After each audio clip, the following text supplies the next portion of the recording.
அண்ணாமலைக்கு வந்து சீட் கொடுக்கல. ஸோ அதுதான் இன்னைக்கான கொஸ்டினா இருக்கு. ஸோ வாங்க வீடியோக்குள்ள போயிடலாம். ஏன் எதற்காக கொடுக்கலன்றதையும் பார்ப்போம். அண்ணாமலை வந்து அவர் தொகுதியில நிக்கிறதா ஒரு கருத்து இருந்தது. ஸோ அதுல வந்து அதிமுக வந்து சீட்டு கொடுக்கலன்றது ஒரு கருத்து. பட் இதெல்லாம் இருந்தாலுமே அவர் வந்து வேற தொகுதியில நிப்பாரா அப்படின்றதும் ஒரு கேள்விக்குறி. பட் இதுல வந்து நின்னாலும் மோடியும் சரி இல்ல எடப்பாடியும் சரி, இந்த பக்கம் மோடி இந்த பக்கம் எடப்பாடி, நடுவுல தான் அண்ணாமலை அப்படின்ற மாதிரி தான் ஒரு போஸ்டர் ரெடி பண்ணி அவங்களுடைய ப்ரொஃபைலை வச்சு தான் இவங்க வெற்றி பெறுவாங்க. எந்த தொகுதியில நின்னாலுமே இவங்களுடைய முகம் ஒண்ணு போதும். ஒண்ணு அதிமுக முகம் இல்ல மோடியோடைய முகம். அவங்க 2 பேருடைய முகத்தை வச்சு நாங்க வெற்றி பெற்றுருவோம் அப்படின்றத எடப்பாடி அவர்கள் வந்து ஃபாலோ பண்ணிட்டு இருக்காரா அப்படின்றதுதான் இருக்கு. அதற்கிடையில வந்து ஏன் அண்ணாமலைக்கு வந்து சீட்டு கொடுக்கல, அந்த தொகுதியில ஏன் அவர் நிக்க வச்சா வெற்றி பெறுவாங்கல்ல. ஆல்ரெடி நம்ம பேசியிருந்தோம். மோடியில வந்து இந்த ஆல்ரெடி நம்ம பேசியிருந்தோம். பிஜேபிக்கு வந்து 28 சீட் கொடுத்திருந்தாங்க. அதுல வந்து 18 சீட் கிட்டத்தட்ட திமுக நேரடியா போட்டியிட போறாங்க. இதுவே ஒரு சில நேரடி போட்டின்றத டிஎம்கே கூட எவ்வளவு பெரிய மோதல்ன்றது தான் என்னுடைய கேள்வி. பட் இதெல்லாம் இருந்தாலுமே அதுல வந்து அவங்க வெற்றி பெறுவாங்களா இல்லையான்றது நம்ம ஆல்ரெடி வீடியோல பேசியிருந்தோம். அதை நீங்க பாருங்க. நெக்ஸ்ட் பாத்தீங்கன்னா நம்ம காங்கிரஸ்ல இருந்து செல்வ பெருந்தகைன்றவங்க பதவியில இருந்து வெளியே வராங்களா, மாநில பதவி. ஸோ அதுல இருந்து நான் வித்ரா பண்றேன் அப்படின்றத ஒரு பேச்சு எடுத்து வச்சிருந்தாங்க. இது வந்து ராகுல் காந்தி முடிவு பண்ணதா இல்ல இவரே வந்து முன்னால வந்து நான் விலகிக்கிறேன், எனக்கு மக்களோட மக்களா இருக்கணும் அப்படின்றத அவர் சொல்லியிருந்தாரு. 24 மணி நேரமும் நான் களத்துல இறங்கி போட்டிடுவேன், மக்களுக்காக நான் என்னைக்கும் இருப்பேன் அப்படின்றத அவர் ஒரு பதிவு விட்டிருந்தாரு. ஆனா மக்களிடையே கேள்வியா இருந்தாலும் என்னுடைய கேள்வி என்னன்னா, அவர் வந்து அவரா வெளியே வந்தாரா இல்ல கட்சியின் பின்புறமா இருக்கவங்க வந்து அவங்கள வந்து ரிமூவ் பண்றதுக்காக ஒரு திட்டமா இருக்கு. இதற்கு முன்னாடி எலெக்ஷனுக்கு முன்னாடியே வந்து இவரை வந்து வெளியே தள்ளணும்னா நம்ம ஓட்டிங் பர்சன்டேஜ் அடி வாங்கும். ஸோ வின் பண்ணுவோமா இல்ல வெற்றி பெற மாட்டோமான்றது ஒரு கேள்விக்குறியா வந்து இருக்கும். என்ன நீங்க வெளியே தள்ளினதாலதான் நாங்க இந்த தொகுதியில வந்து நீங்க தோத்தீங்க அப்படின்றத வந்து செல்வ பெருந்தகை வந்து எடுத்து வைக்கலாம் அப்படின்றத ஒரு யோசனையால கூட இல்ல கா ராகுல் காந்தி அவர்கள் வந்து வெளியே விடாம இருக்காங்க அபிஷியலா. ஸோ அப்படின்னு ஒரு கருத்தா இருக்கு. அதற்கு இடையில செல்வ பெருந்தகை என்ன கூறியிருந்தாங்கன்னா, நான் வந்து மக்களுக்காக 24 மணி நேரமும் களத்துல இருப்பேன் அப்படின்றத ஒரு சொல்லியிருந்தாரு. அதனாலதான் நான் வெளியே வரேன் அந்த மாநில பதவியில இருந்து. சோ எனக்கு இதுல வந்து எந்த ஒரு சூழ்ச்சியும் இல்ல அப்படின்றதுதான் அவர் கூறியிருந்தாரு. பட் இது உண்மையா இல்ல பொய்யான்றதை நம்ம மேலும் ஒரு ஒரு சில பதிவுகள்ல பார்ப்போம். நெக்ஸ்ட் பாத்தீங்கன்னா இப்போ வேலூர் மாவட்டத்துல வந்து பஸ் வசதி இல்ல அப்படின்றது மக்களிடையே ஒரு பேச்சு பொருளா போயிட்டு இருந்தது. கடந்த 5 ஆண்டு காலத்துல விட ஒரு 2 மாதங்களா வந்து பஸ் வசதியே இல்ல எங்க தொகுதியில அப்படின்றத ஒரு கேள்விக்குறி எடுத்து வச்சிருந்தாங்க. சோ இது என்னன்னு பார்ப்போம். இப்போ துரைமுருகன் அவர்கள் தான் வேலூர் மாவட்டத்துல இருக்காரு.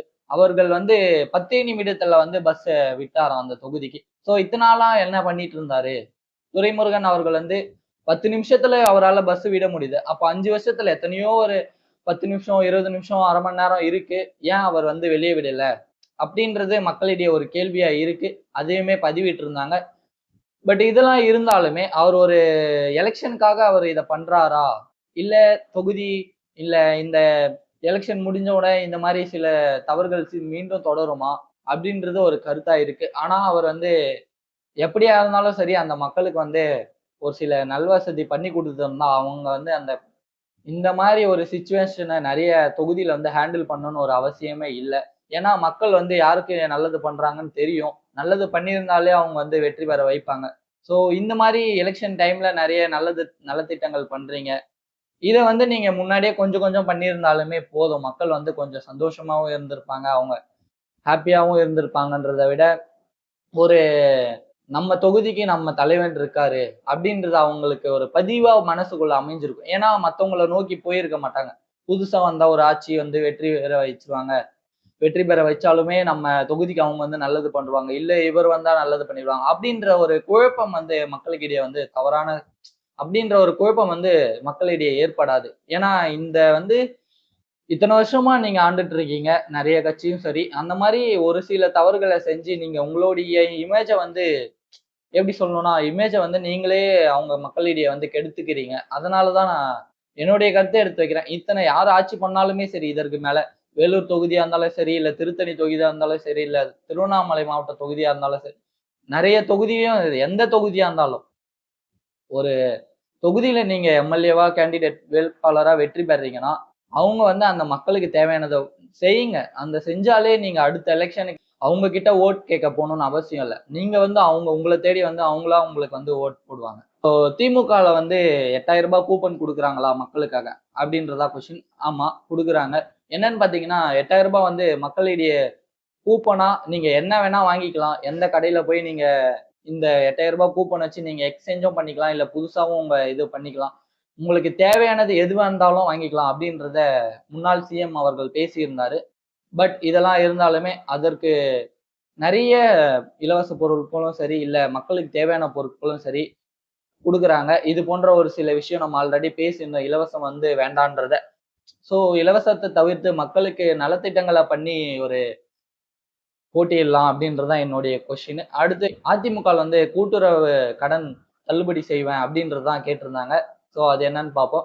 இப்போ எடப்பாடி அவர்கள் வந்து நாங்க ஆட்சிக்கு வந்த உடனே தமிழ்நாட்டுல வந்து கூட்டுறவு கடன் தள்ளுபடி செஞ்சுடுவோம். முழுமையா எல்லா மக்களுக்கும் இலவசமா பொருட்கள குடுக்கறத விட, நாங்க கூட்டுறவு கடன்ல பிரச்சனையில இருக்கவங்க, நெறைய கஷ்டப்படுற ஃபேமிலி, இல்ல விவசாயிகள் இந்த மாரி நெறைய கஷ்டப்படுறவங்க இருக்காங்க. அவங்க எல்லாருக்குமே நாங்க இந்த கடன தள்ளுபடி செஞ்சுருவோம் அப்படின்றத ஒரு வாக்குறுதியா குடுத்திருந்தாரு. சோ இது நடக்குமா நடக்காதான்றது எலக்ஷன் முடிஞ்சதுக்கு அப்புறம் பார்ப்போம்.